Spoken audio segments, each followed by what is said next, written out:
반갑습니다. 성도님들. 김영관 목사입니다. 우리 교회에서는 모든 목사님들이 각자가 관심 있어 하는 분야에 관해서 성도님들에게 신앙에 유익이 되는 영상들을 제작하고 있는데요. 저도 그래서 제가 관심 있어 하는 분야에 관해 여러분에게 이렇게 영상을 만들어 보게 됐습니다.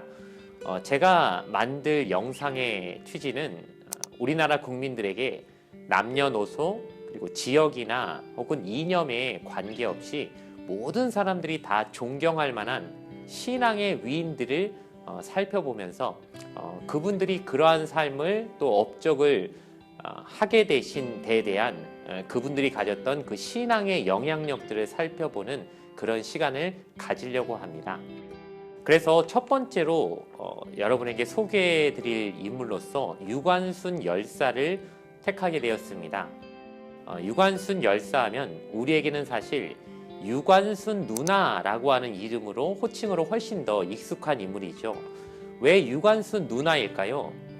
그분이 돌아가실 때의 나이가 만 17세의 매우 꽃다운 나이였기 때문입니다.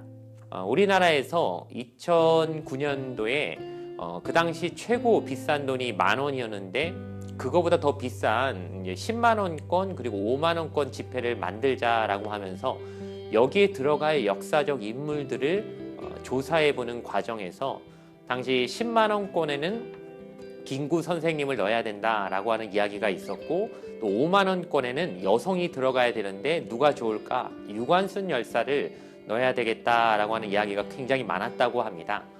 그런데 여러분이 보시는 그 사진을 보면 위에는 우리가 흔히 알고 있는 유관순 열사의 사진이고요.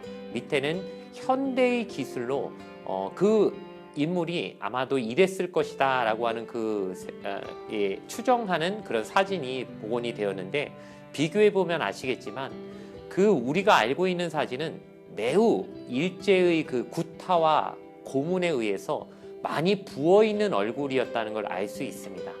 그래서 당시 의견 중에 하나가 이렇게 본래의 모습이 아닌 많이 맞아서 부어있는 얼굴을 지폐에 넣는다는 게 좀 맞지 않다라고 하는 이야기들이 있어서 지금 우리가 알듯이 5만 원권에는 신사임당의 이름이 이제 얼굴이 들어가 있지요.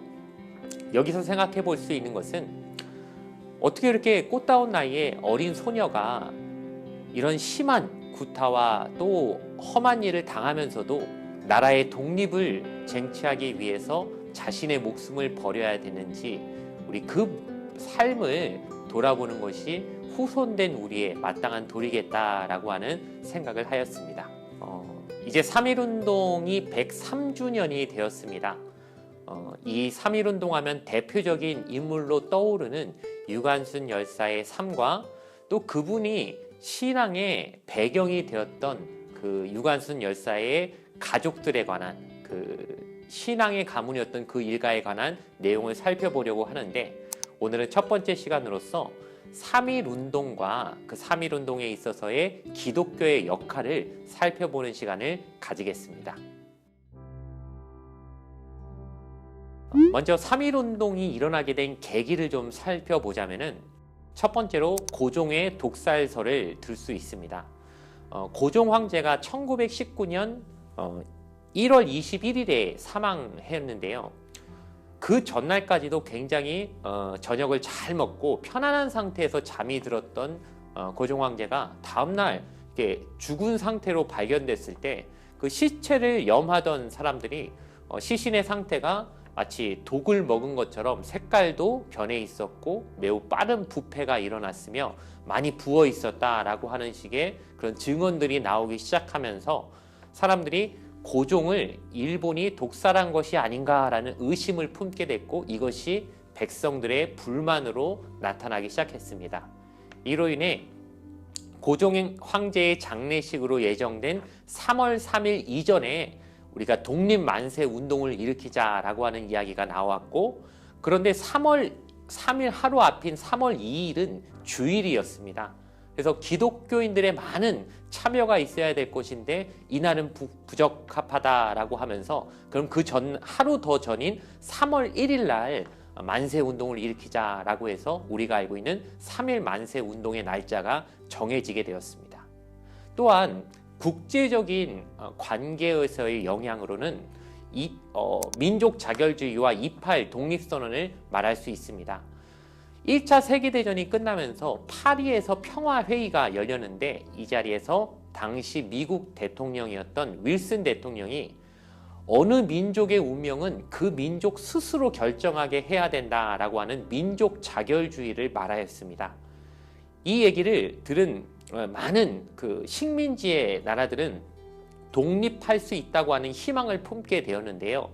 그러나 냉엄한 국제 질서에서 사실 이 이야기는 우리나라에게는 당시 식민지였던 조선에게는 해당될 수 없는 이야기였습니다. 왜냐하면 일본은 1차 세계대전의 패전국가가 아니라 승전국 중에 하나였기 때문입니다. 미국 대통령이 자신들과 같은 편이 되어서 싸워준 일본이 가진 식민지에 대해서 독립을 할 수 있도록 돕겠다는 그런 약속으로 이 말을 들을 수는 없었던 것이죠. 그러나 말 한마디에도 희망을 얻으려 했던 우리나라의 일본 유학생들을 중심으로 3.1운동 전에 2.8 독립선언이라는 것이 미리 발표되었고 이것이 3.1운동에도 매우 큰 영향을 주었다고 할 수 있습니다. 3.1운동과 기독교의 관계에 있어서 세 가지 정도를 살펴볼 수 있을 것 같습니다. 첫 번째는 민족주의 종교입니다. 기독교는 10년간 계속되는 일제의 무단 통치에 맞서서 억압받는 우리 민족, 특별히 힘 있는 자보다 약한 자, 하층민을 중심으로 복음을 전하는 데 애를 썼습니다. 그래서 당시 천민이라든가 혹은 부녀자들 중심으로 많이 복음을 전하면서 힘 있는 일본의 편이 아닌 힘없는 우리나라 대한민국 국민의 편 그런 종교로서의 이미지가 이 우리나라 사람들에게 매우 깊이 인식이 되었다고 말할 수 있습니다. 두 번째는 민족운동의 공간으로서 교회당의 역할입니다. 우리나라에 기독교를 전해주었던 우리 당시 활동하던 선교사들은 외국인이다 보니까 아무래도 우리나라 사람들보다는 일본이 함부로 할 수 없는 어떤 치유의 법권적인 그런 자유를 누릴 수 있었습니다. 그러다 보니 선교사들이 설립한 교회도 일본인들이 함부로 이제 해를 가할 수 없는 그런 자유의 어느 정도의 자유가 있었기 때문에 그 안에서는 독립에 대한 이야기들이 좀 자유로이 나올 수 있었고 그리하여 교회를 중심으로 이런 만세운동이 일어날 수 있는 여론이 형성될 수 있었습니다. 세 번째로 초교파적인 연합운동들이 있었습니다. 우리 기독교인들이 잘 알듯이 1903년에는 원산 대부흥운동이 있었고 1907년에는 평양 대부흥운동이 있었습니다. 이러한 대부흥운동은 원래 초기에 우리나라의 기독교를 전파했을 때 선교사님들이 장로교와 감리교라고 하는 어떤 교파 중심적으로 복음이 들어왔으나 이런 초교파적 대부흥운동을 통하여서 교파를 초월한 기독교인들이 하나 되는 어떤 움직임들이 있었고 이것이 더 성장해서 이제는 교파를 뛰어넘는 정도가 아니라 종교를 뛰어넘어서 우리 독립을 이루기 위해서는 천도교와도 우리가 힘을 합칠 수 있고 불교하고도 힘을 합칠 수 있다라고 하는 그런 인식까지 나아가게 됨으로써 3.1운동이라고 하는 전 국민적인 운동에 기독교가 매우 큰 역할을 감당할 수 있게 되었던 것입니다.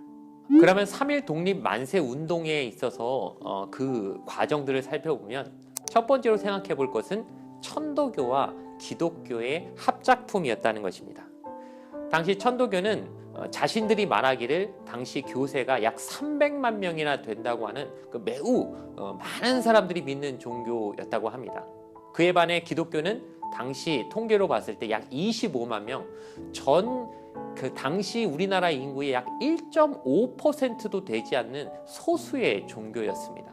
그런데 왜 그 둘이 힘을 합치게 되었느냐면은 천도교는 자신들의 교세가 많을지 몰라도 이것이 매우 조직적이지 못하다는 한계를 가지고 있었고 반면에 교회는 매우 잘 조직된 그리고 그 연락망이나 어떤 그 총회, 지방회, 노회와 같이 서로 이렇게 직계로 소속돼 있는 그 조직들이 튼튼해서 기독교와 천도교가 힘을 합치면 좀 더 큰 운동을 일으킬 수 있겠다라고 생각하여 천도교 측에서 먼저 기독교에 같이 운동을 하자라고 하는 제안이 있었다고 합니다.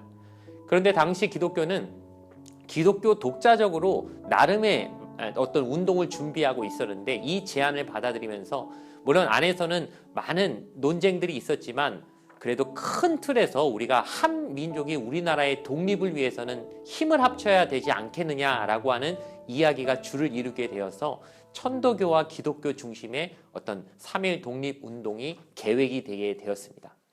그리고 우리가 잘 아는 33인의 민족 대표가 있죠.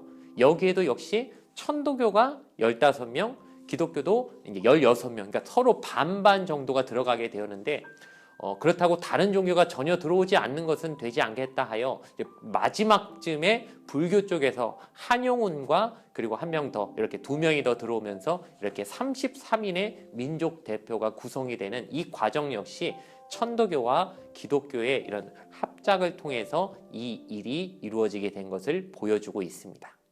그렇다면 이 3.1 운동에 있어서 기독교의 역할을 한 2가지 정도로 살펴볼 수 있을 것 같습니다. 먼저 정신, 사상적인 면입니다. 우리나라가 일제 치하에서 우리가 억압받는 것은 온당치 않다. 우리도 하나님으로부터 권리를 부여받은 어떤 인권을 가진 사람으로서 인간이 인간을 지배하고 다스리는 것 자체가 맞지 않다라고 하는 그런 사상의 기초는 어디서부터 왔을까요? 역시 하나님으로부터 부여받은 그 인권의 가치를 중요시하던 기독교적인 사상이 거기서부터 나타난다고 할 수 있습니다. 뿐만 아니라 당시 서양에서나 사람들이 인식하고 있었던 평등, 자유와 같은 그런 서구의 사상들이 우리나라 사람들에게도 이렇게 들어올 수 있었던 그 다리가 되는 역할 역시 기독교의 역할이었다고 말할 수 있을 것입니다. 무엇보다 3.1 운동은 비폭력 운동이었습니다. 일제를 향해서 그들이 우리를 아무리 폭력으로 억압해도 우리는 그렇게 나가지 말자. 우리는 끝까지 폭력이 아니라 정말 평화적인 방법으로 이 운동을 일으켜야 된다라고 하는 그 생각 역시 어디서부터 비롯되었다고 할 수 있겠습니까? 바로 기독교가 말하는 왼뺨을 상대가 우리의 뺨을 때리면 반대쪽까지 돌려대라 라고 하는 그런 예수님의 가르침에서 비롯된 그런 어떤 평화적인 방법, 이것이 3.1 운동의 어떤 정신적인 의미가 되었고 이것이 후에 다른 이웃 국가 인도나 중국에도 매우 큰 영향을 미쳤다고 말을 합니다. 뿐만 아니라 조직적인 면에서도 기독교의 역할이 매우 컸습니다.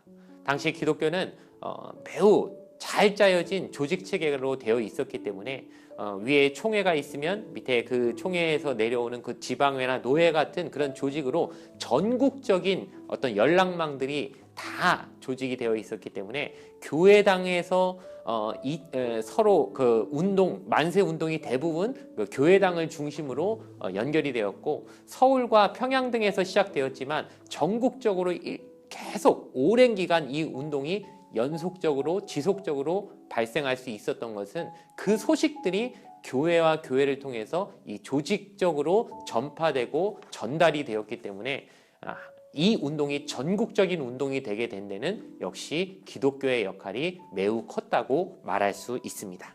그러나 그 피해와 결과 역시 매우 참혹하였습니다. 3.1 운동 기간 그 박은식이라는 분이 쓴 한국 독립운동 지열사에 의하면 3.1 운동에 참여한 시위 인원이 약 200만 명이고 그 중에 7,500여 명이 사망했고 16,000여 명 가까이 부상을 당했으며 45,000명이 넘는 사람들이 체포가 되었다고 말합니다. 그리고 민가가 상당수 불탔고 또한 교회 역시 47개나 불이 탔다라고 말을 하는데요. 여기서 왜 종교단체 중에서도 특별히 교회 건물만 이렇게 많이 피해를 받았느냐? 역시 당시 이 시위를 진압하려고 했던 일본이 봤을 때도 이 시위에 매우 그 전면에 서 있는, 즉 이 시위를 일으킨 주 세력이 바로 기독교라고 그들도 생각을 했기 때문입니다. 그래서 교회가 아주 집중 타격을 받아서 그 사진을 보면 그 불타버린 제암리 교회, 우리가 대표적으로 알고 있는 그런 제암리 교회의 그런 사진을 우리가 보듯이 교회가 많은 피해를 받았고, 또 당시 국민의 1.5%도 안 되는 기독교인이 체포된 사람들의 그 비중에서 봤을 때는 약 24%가 기독교인이었다고 하니까, 그 정도로 소수의 사람들이 얼마나 적극적으로 이 운동에 많이 참여했는지 그런 것들을 우리가 살펴볼 수 있습니다. 또한 이 3.1 독립운동이 후에 있어서는 4월 13일 날 상해 임시정부가 다시 탄생하는 중요한 계기가 되면서 상해 임시정부에 있어서 주요 인물들이 다 김구, 이승만, 안창호와 같은 다 기독교인 중심으로 이 상해 임시정부가 수립이 되면서 이 3.1 독립운동이 상해 임시정부와 같은 그런 식의 어떤 실질적인 독립운동의 모태가 되는 그런 것이 생겨나게 만드는 그런 영향을 주었다. 결과적으로 그런 영향을 주었다라고 우리가 또한 살펴볼 수 있을 것입니다. 이제 정리를 해보려고 합니다. 첫 번째로 이 3.1 독립운동은 일제 10년간이나 계속되는 무단 통치에 대해서 분개한 우리나라 국민들이 똑같은 방식이 아닌 비폭력으로 그것을 저항했던 운동이었다고 말할 수 있습니다. 그리고 우리 기독교는 그 운동 안에서 최전방에서 나라를 사랑하고 백성을 사랑하는 애국 애민 종교로서의 자신들의 역할을 자각하면서 이 운동에 있어서 제일 적극적으로 많은 피해를 감수하면서도 이 운동을 일으킨 그런 기독교의 역할이 있었다는 것도 우리가 살펴봐야 될 것입니다. 마지막으로 이 3.1 운동이 어떤 결과를 나타내는가 했을 때, 이 3.1 운동을 통해서 민족 독립에 대한 실질적인 어떤 우리나라 국민들의 자각이 일어나면서 이제 그것이 후에 상해 임시정부와 같은 독립운동으로서 어떤 적극적인 그리고 실제적인 독립운동으로서의 역할로 발전되는 그런 계기가 되었다는 것도 우리가 생각해 볼 수 있을 것입니다. 이제 첫 번째 시간을 모두 마치겠습니다. 감사합니다.